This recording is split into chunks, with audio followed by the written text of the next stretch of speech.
What's up guys, we are back again with some latest news from Samsung. So guys, in this video we are going to talk about how both the processor, the Exynos 2200 and the Snapdragon 8 Gen 1 are going to be performing when they are made a comparison to each other based on the available information we have. But before we get into, let me know your thoughts in the comment section below if you are willing to give the Exynos 2200 a chance. Also subscribe and hit the bell icon if you haven't to get daily tech updates, and drop a like if you enjoyed the video.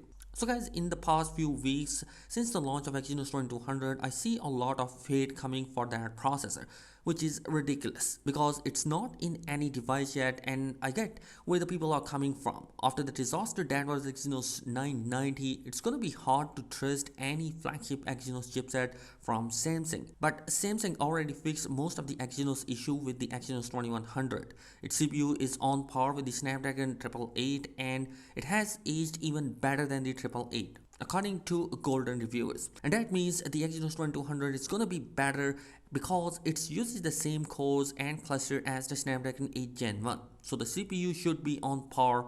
Again, the difference is gonna be come down to the GPU. Also, one important thing to be mentioned in both the processor, how they can handle heating and power consumption. According to the leak, the Exynos might just edit out in those areas, and before you can clarify me in the comment section, hear me out that if you didn't already know, the Snapdragon 8 Gen 1 is already out in most of the devices and it's not good. It's a processor which is a hot mess and a power hungry processor. It consumes a lot of power which makes it heat up quite a lot, and that in turns make it throttle a lot while providing negligibly increase over the Snapdragon 888 in the CPU department. Now here's how the Exynos 2200 might be better in those areas. First of all, the Exynos 2200 is using a newer, more advanced fabrication process than the Snapdragon 8 Gen 1. So it's not gonna heat up as much, which means it's also gonna use a less power.